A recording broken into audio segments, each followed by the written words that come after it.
Sneakers that were set to be released but yet have been canceled by the brand. Even though some were canceled due to controversial reasons, copyright infringement, or simply production difficulties, we all seem to love them. Prices of these pairs are skyrocketing, and most of them are becoming instant grails. We did some research on this subject and found the most remarkable sneakers victimized by cancel culture and other reasons for cancellation. Although we're going to discuss some less familiar pairs, we cannot ignore the Freddy Krueger SB Dunks. We've discussed the full story in another video, and it's a fairly familiar story, so we decided to keep this one short. These grails were set to be released in 2007. The inspiration for the designer Todd Bertrude was the famous horror movie A Nightmare on Elm Street, in which Freddy Krueger was the main character. The bloodstains on the shoes, in combination with Freddy's striped sweater and the silver swoosh resembling his claws, became a little too real. Due to legal reasons, the release was canceled, and it's said that the circulating pairs were backdoored and sneaked out of Nike factories. A similar story happened to the Dunk SB High Cheech and Chong. What's remarkable is that Todd Bertrude, who designed the Freddys, was responsible for designing this canceled pair as well. It has never been confirmed, but it's rumored that Hollywood interfered close to the release and threatened with a lawsuit. The shoe could have resembled the comic duo too much and infringed the copyrights.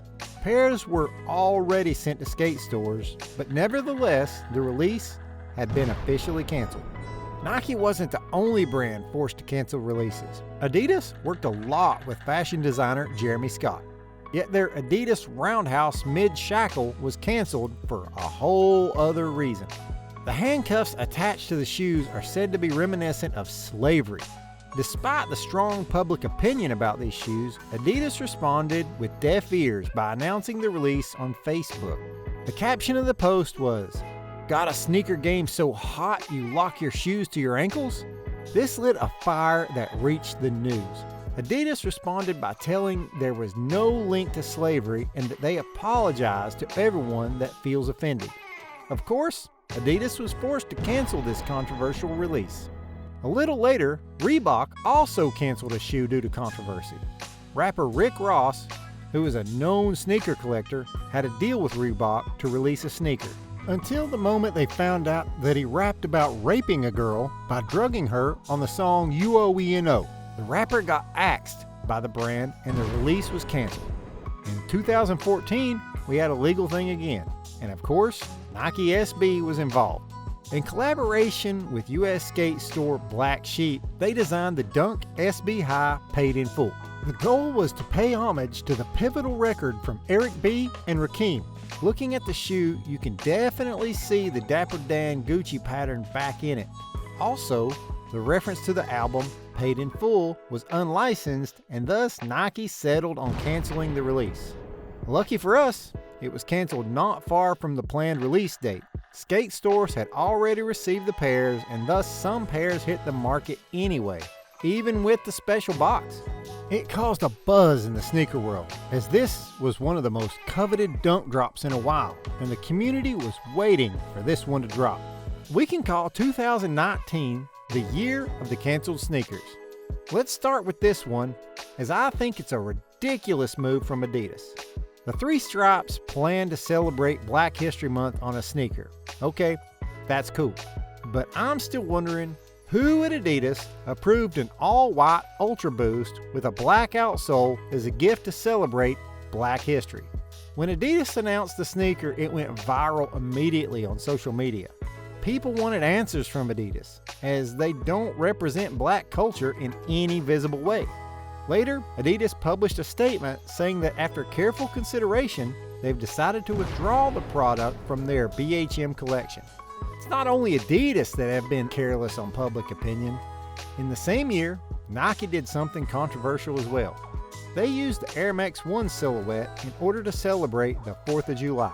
However, after the release, the fans noticed that the flag on the heels of the patriotic-themed shoe was an iteration of the 1777 Betsy Ross flag. Colin Kaepernick, the NFL player who kneeled during the national anthem in order to make a statement against white supremacy, explained to his colleagues at Nike that this flag flew during the period of slavery and told them about the appropriation of the flag by neo-Nazis. The shoes were already at retailers around the time and therefore were recalled by Nike, followed with a statement that the release could potentially offend the national holiday. The flag issue was a major thing in 2019, but Nike had to cancel another shoe in the same year, this time due to a misinterpretation, or how I call it, insufficient research of the marketing team. The Air Force One Puerto Rico was set to release this year with a mola pattern all over the upper. However, mola is a Panamanian art form that does not have any ties with Puerto Rican culture. Due to this, Nike had to cancel the release. Another canceled shoe that everyone seems to have forgotten about is the Air Max 97 1 Sean Wotherspoon 2.0. Nike and Wotherspoon suddenly cut ties with each other, which is strange as the release was already confirmed and the first images leaked already. Despite the hype, the sudden breakup between both parties ended in a cancellation of the release. In 2020, Nike was determined to make up for its mistake, so they focused on releasing a new Air Force One Puerto Rico. They went for a rather simple design on a clean colorway. They paid homage to Puerto Rico by placing the country flag on the tongue and the heels. But if you look closely, you see that Nike's quality control was sleeping as the flags on the tongue were inverted, resulting in another Air Force One Puerto Rico cancel by Nike. In the same year, the Nike Dunk SB Low 711 was set to release. The whole sneaker community was hyped about this iteration. 711 is a convenience store with its roots in Japan. The colors of the shoe resemble the company colors. 2020 would have also been the year for the skateboarding sport to make its debut at the Olympic Games in Japan. However, due to COVID-19, the Olympic Games were postponed to 2021, and the shoe was scrapped from the release calendars. Such a waste of a good story. We cannot forget about the whole Kyrie Irving controversy. The basketball superstar was a well-respected partner from Nike, got his own signature shoe, and they released numerous shoes together. But this all ended once Kyrie posted something linking to an anti-Semitic movie.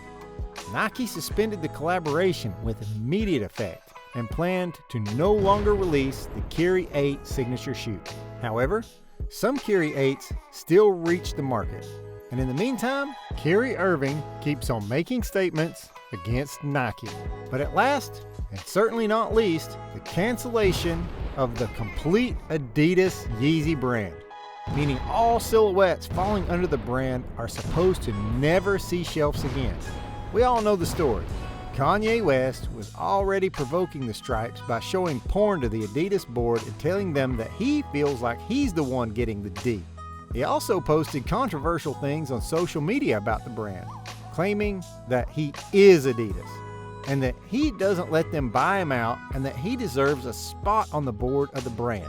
Yet the turning point was, again, anti-Semitic statements from the rapper. This, in combination with his harmful behavior, made the brand decide to stop the collaboration and cancel all future releases. Yet, due to the abrupt decisions, over $1 billion of stock remained in their warehouses. About 6 months after the breakup, Adidas decided to release the remaining stock to the public, donating a share of the profits to a charity. Thanks again for watching one of our videos and for being part of our road to 10,000 subscribers. We'd love to have you back next time. Oh, and by the way, do not forget to subtract 3 from 10. Later!